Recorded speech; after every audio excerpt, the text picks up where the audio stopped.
I just saw the latest innovation of Motorola TETRA. Yes, Motorola still invests heavily in TETRA. They are going to introduce one of the smallest TETRA radios and one of the most leanest TETRA radios. Gonna cover that now. It's about 10 minutes to 10 at 10 o'clock.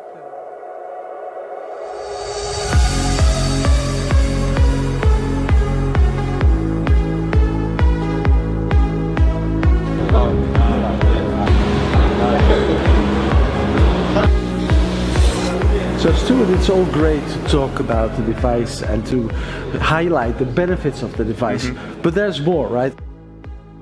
I think the design is pretty slim, but it's wide. You know, I don't have very big hands.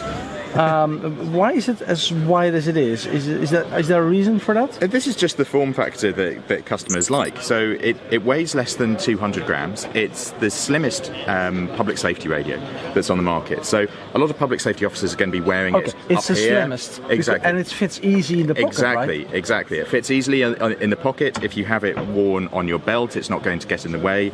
You've got the antenna that's partially built into the chassis of the radio itself. We call it the hybrid antenna design, which means that you've just got this short antenna. It's only 25 mils long that comes out the top of the radio. Is that enough? So absolutely. You get really good RF performance out of this radio. The market is clear. Yes. The reason why you developed it is clear. And now the first customers.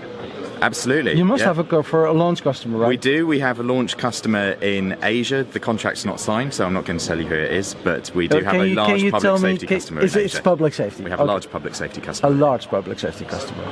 And that enables you to develop this device? Exactly. We don't develop products in a vacuum. We're always going out and speaking to our customers, and we always appreciate their feedback and use it to inform our roadmap. So it's a combination of Motorola Solutions innovation and that voice of the customer data that's really important to us to make sure that we're meeting the market needs and doing things that customers really want us to do. Stuart, are you joining me? Yeah. It's all great to talk about the device and to highlight the benefits of the device, but there's more, right? I want to test it a little bit. I want to go a little bit more in depth.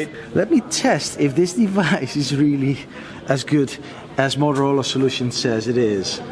Okay, great audio. So we're on the same channel. You've got the volume control here on the side. Yep. Just easy to use. No special training needed. None of these fiddly knobs that people aren't necessarily used to in 2018. We've got the buttons on the side for changing the volume. Okay. All right. So for first things first, just talk, right? So Stuart, this is Gert-Jan Wolf. So it's a bit loud. A little bit loud. That's really loud. Stuart Longley. Here's Gert-Jan Wolf. Come in. Hello, Geert. How are you? Well, this is DMO. It's clear. It's very clear. That's right. So can it be purchased in TA2 as well? Yes. Okay. So TA2, public safety, of course. That's very important. The PTT button is kind of rugged and feels quite okay. There are the plus and the minus button for the volume.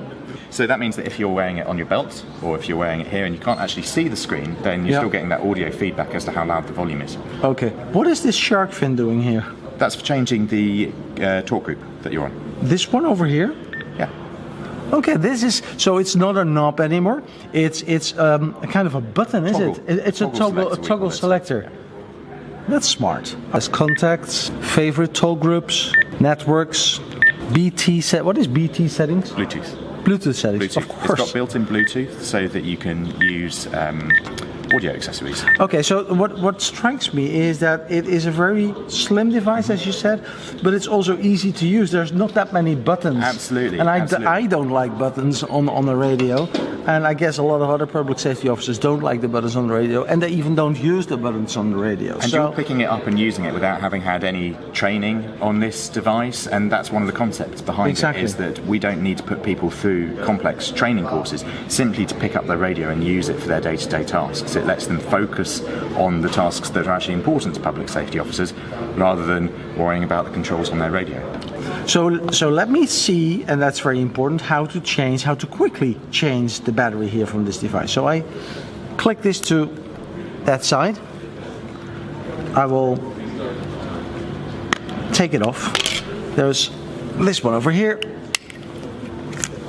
put the battery, take the battery out, put a new battery in. It's so easy. Game, set, match. That little lock is for the IP67 sealing, so it's a fully waterproof radio, even with this back cover that's removable. Fully waterproof? Fully waterproof. I see some water over there. Let's go out. Let's go out. Let's go out.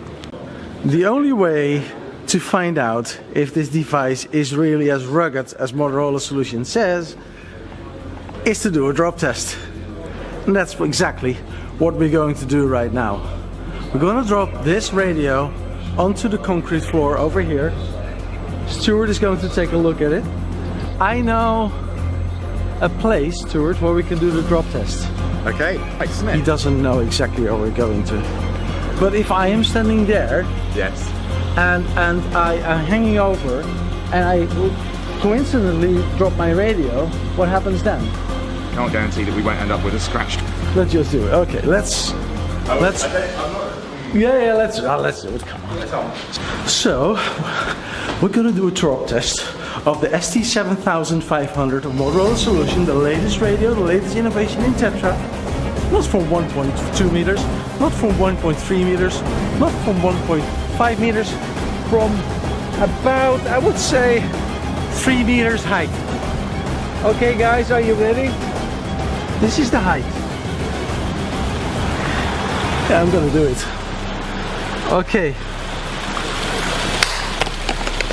Oops. That was really a splash. Take a look. Okay.